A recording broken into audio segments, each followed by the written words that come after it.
A esta hora presentamos Derecho en Acción por los 107.7 FM de Estéreo Universidad.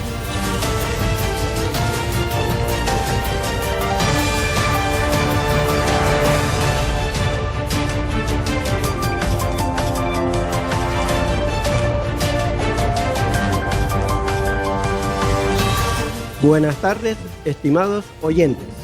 Le damos la bienvenida a este nuevo programa denominado Derecho en Acción de la Facultad de Derecho y Ciencias Políticas, que será un espacio para difundir las actividades de la facultad, así como traer temas de interés jurídico para la comunidad en general. Este programa estará a cargo de los profesores Aracelis González, Camilo Rodríguez, Guillermo Ríos, Arecio Valiente y la licenciada Dora Santanach. Cada martes a las 2 de la tarde, uno de estos profesionales les traeremos temas diversos de la facultad.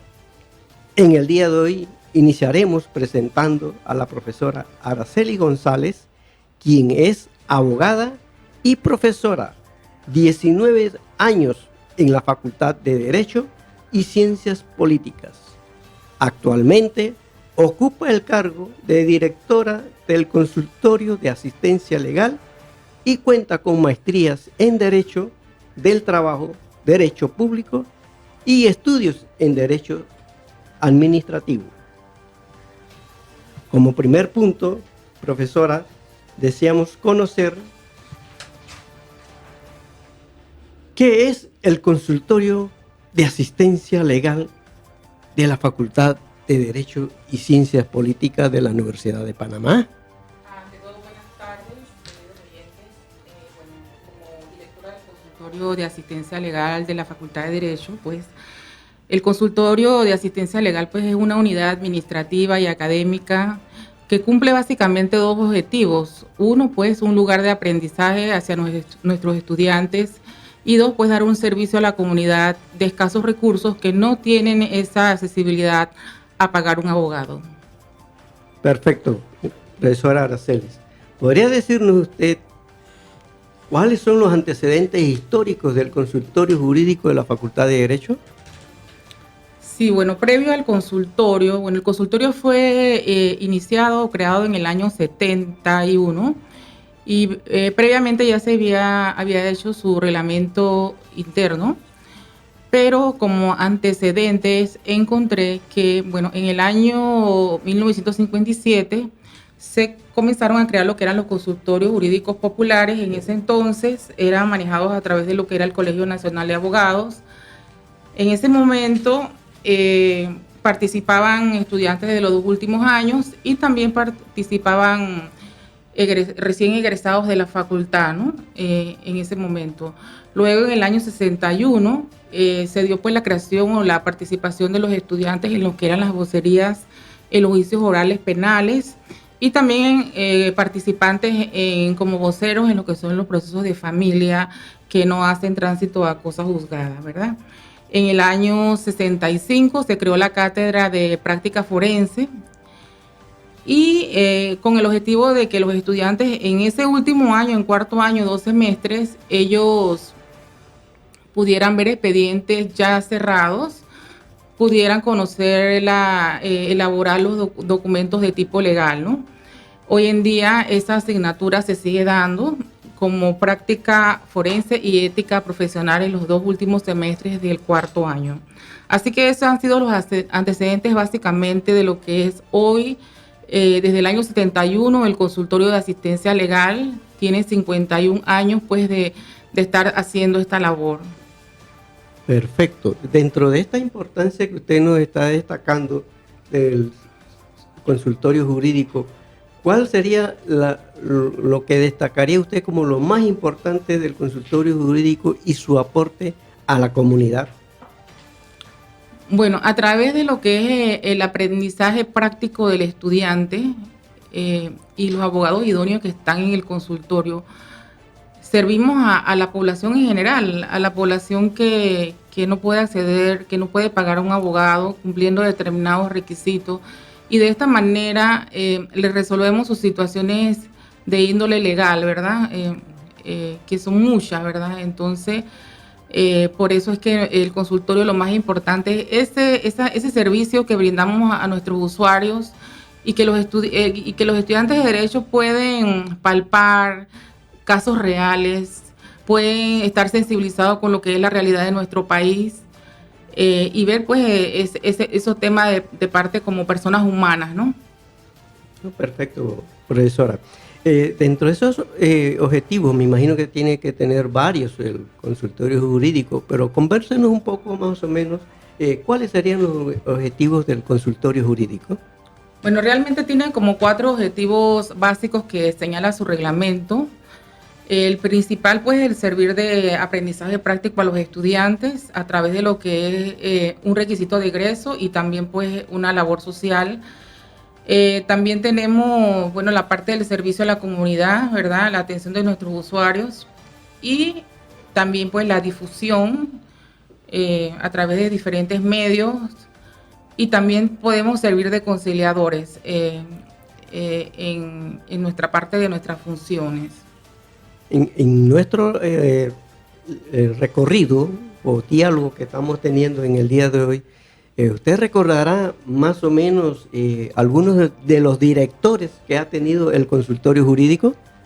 Sí, bueno, ha tenido varios directores. Su primer director fue el licenciado Basilio Chong, que en paz descanse. Y en los últimos años, el profesor Jaime Olmos, que en paz descanse, profesor Eliezer Izquierdo Padilla, también tuve el gusto de conocerlos a los dos, Pedro Fuente, profesor Pedro Fuente, la profesora Cuba Nelson Villarreal, el profesor Luis Estanciola, el profesor Eric Prado Izquierdo y el profesor Eric Prado Fonseca, pues, y por último, pues, actualmente mi persona, Araceli González. Perfecto. Internamente en el consultorio jurídico me imagino que usted mantiene un personal administrativo. Más o menos, ¿cuánto personal administrativo cuenta usted? Bueno, hoy en día contamos con 2 secretarias, un trabajador manual, un asistente de planta, 6 abogados, y cada 12 días más o menos, los estudiantes que son los asistentes de los abogados que hacen su práctica y labor social, más o menos son 12 cada 12 días más o menos, ¿no? Nos comentaba antes sobre los servicios que presta el servicio de asistencia legal.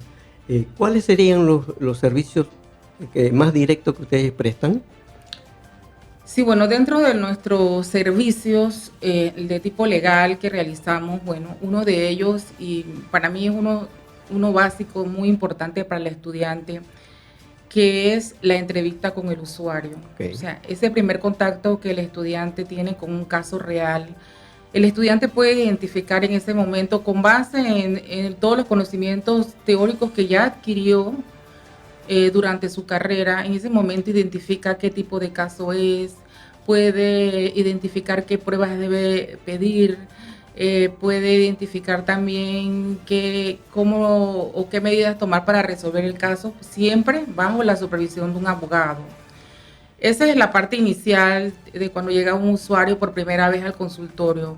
Luego, los estudiantes también realizan, pues elaboran los diferentes escritos legales, ¿verdad? Memoriales, poderes, demandas, solicitudes, contestaciones, también bajo la supervisión de un abogado tutor que tiene dentro del consultorio. También los estudiantes hacen lo que son los seguimientos a los casos que están en los tribunales, a los casos que representamos, ellos le dan los seguimientos respectivos, lo cual es muy importante, pues la información que el estudiante trae de un despacho judicial es sumamente importante para el usuario y para el abogado, ¿verdad? De manera que los casos no se pierdan.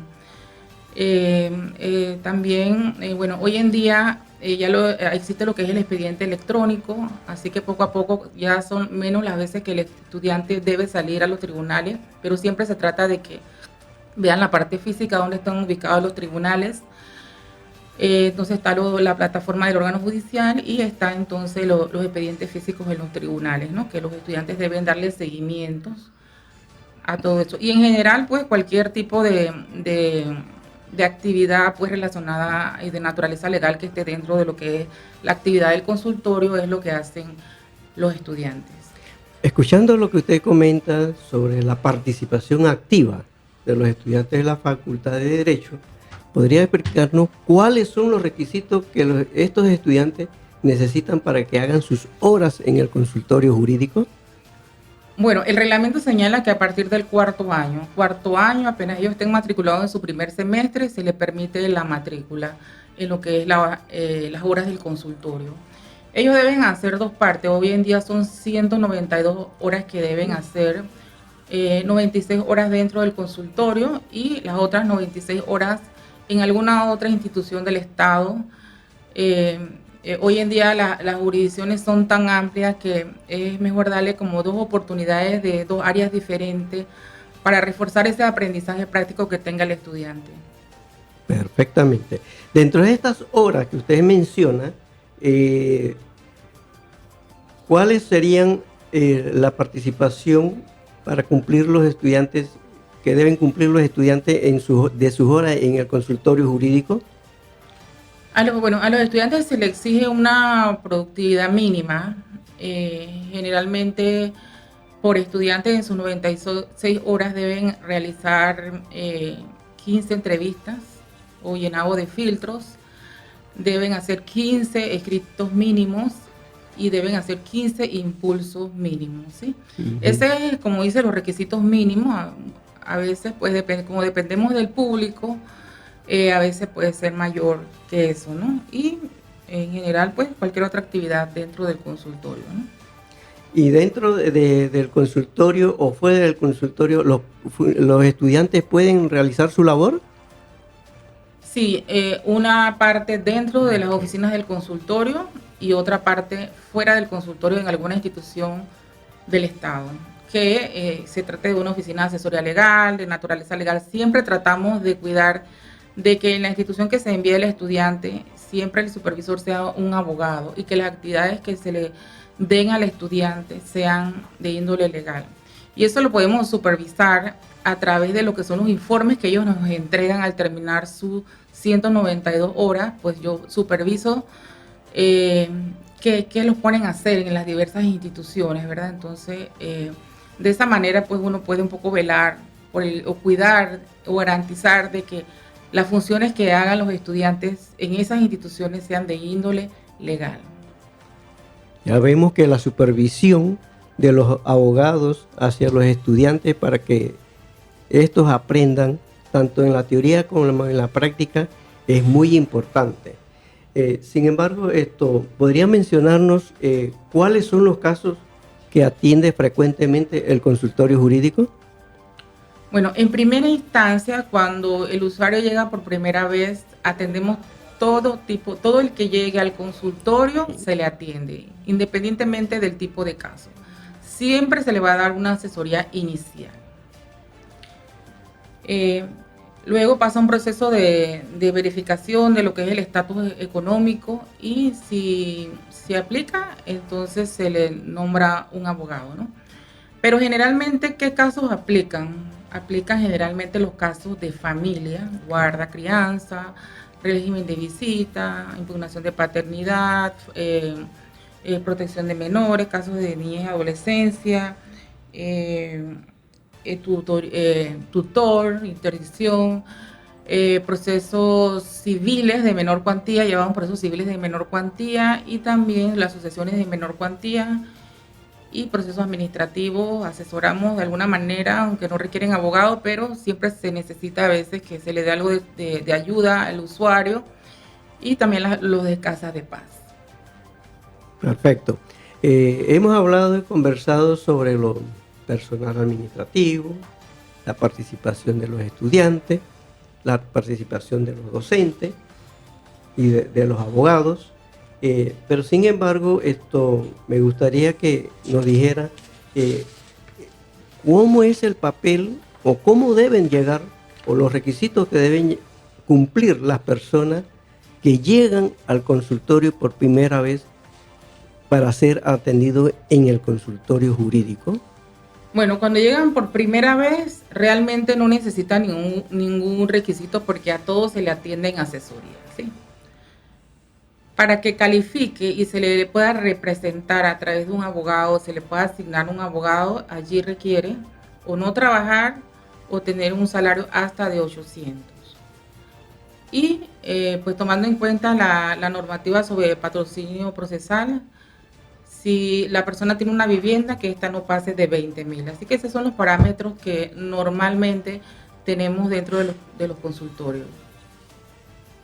Podríamos entonces, si nos aclara o profundiza un poco en el tema eso de que muchas veces los abogados son mal vistos o mal interpretados porque quieren cobrar por todo, ¿no? Entonces, en el caso acá del consultorio jurídico, las personas que llegan al consultorio jurídico, estas personas tienen que pagar algunos honorarios para contratar los abogados del consultorio jurídico. Bueno, recuerde que el consultorio de asistencia legal es una dependencia de la Facultad y de la Universidad de Panamá. Es un servicio social que la Universidad de Panamá ofrece a la población de menos recursos. Por tanto, los abogados que están allí en el consultorio son pagados por la Universidad de Panamá y por el Estado. Así que ellos no cobran ningún tipo de honorarios. Perfecto, perfecto. Esa es una grata noticia porque la verdad que siempre se ha dicho que los abogados son muy careros y que su tiempo vale mucho y bueno. Bueno, esa es una mala fama que se generaliza, pero realmente yo conozco muchas de mi época y con muchos abogados que he tratado, gente honesta, gente que viene de abajo, que se ha superado y que tiene toda una historia de vida y que la verdad que tienen esa sensibilidad social y no se prestan para ese tipo de cosas. Sí, muy importante saber eso, que entonces el consultorio jurídico no tiene que pagar ningún centavo por honorarios profesionales. Exacto. Bien, hablemos un poquito, profesora, de la jurisdicción, del derecho que debe atender el consultorio jurídico. A ver si nos explica algo más al respecto.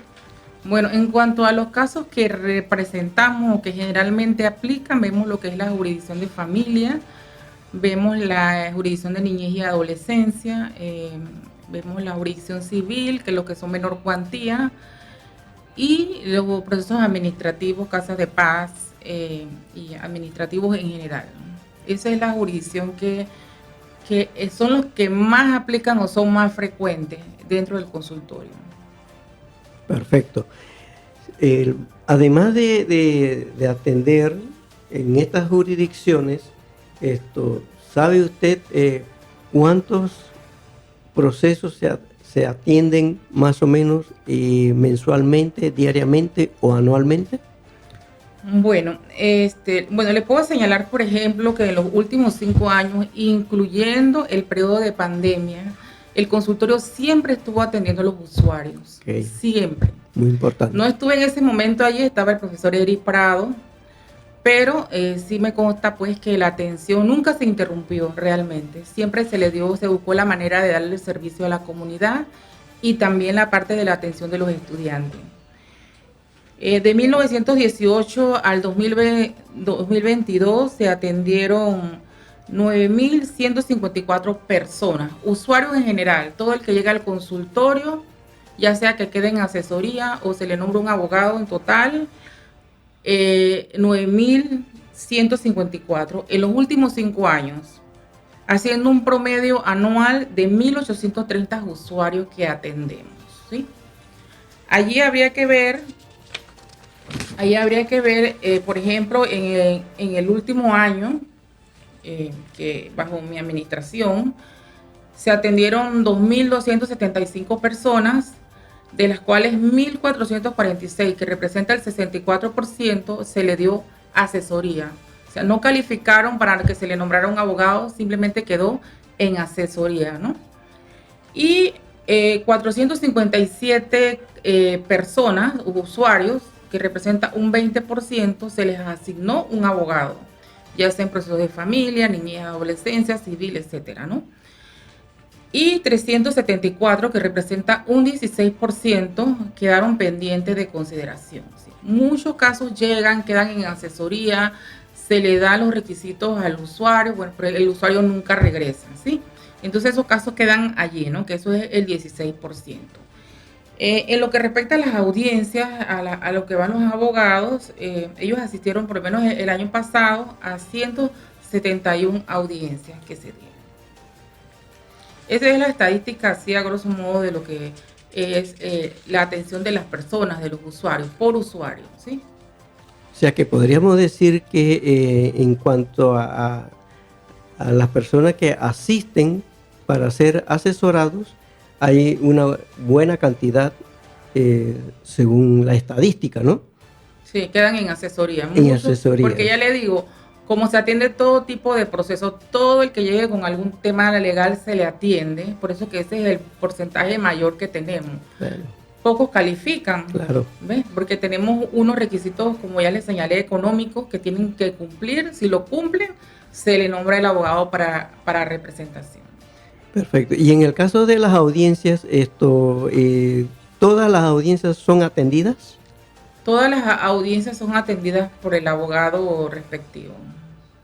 Eso es muy importante porque entonces se ve que la confianza que hay por parte de los usuarios con respecto a los abogados y a la participación activa que tiene el consultorio jurídico en la comunidad. Exactamente, la verdad que sí. Bien, me comentaba anteriormente que atendían muchos casos anteriormente y entonces actualmente no se atienden. ¿Puede mencionar algunos de esos casos que antes se atendían y ahora no se atienden? Bueno, desde su inicio el consultorio solamente estaba aquí en la Facultad de Derecho.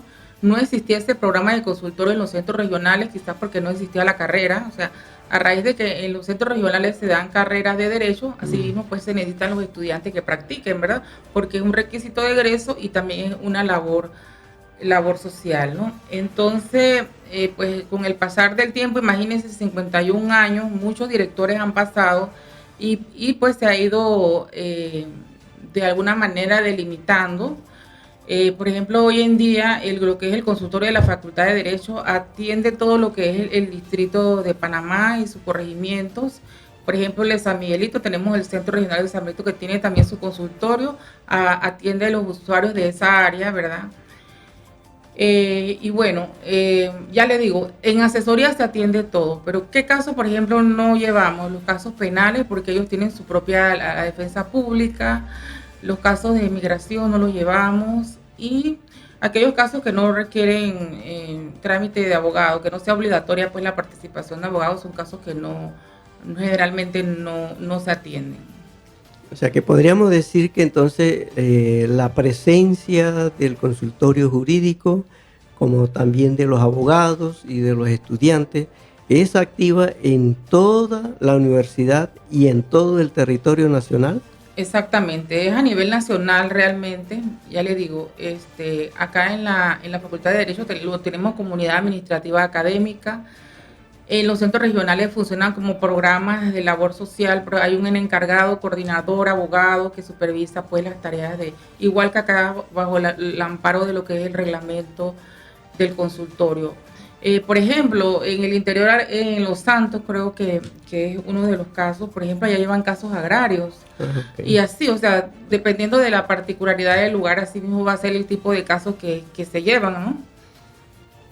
Y en este caso, entonces, los estudiantes entonces van teniendo su especialización, ¿correcto? Su práctica ya, pero con casos reales, perfecto. Sí, su práctica ya con casos reales. Bueno, muy interesante la participación y todo lo que nos ha aclarado la profesora Araceli González sobre el consultorio jurídico.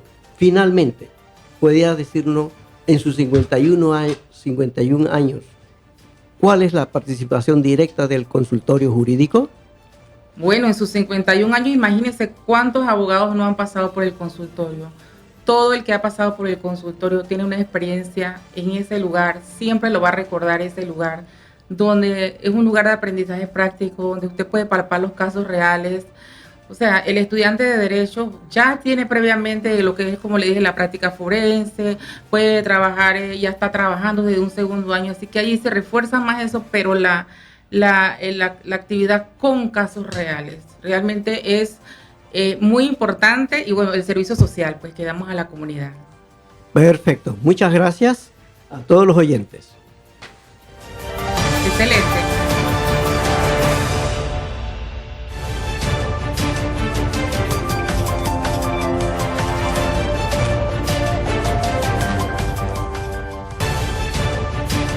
Hemos presentado Derecho en Acción por Radio Estéreo Universidad 107.7 FM.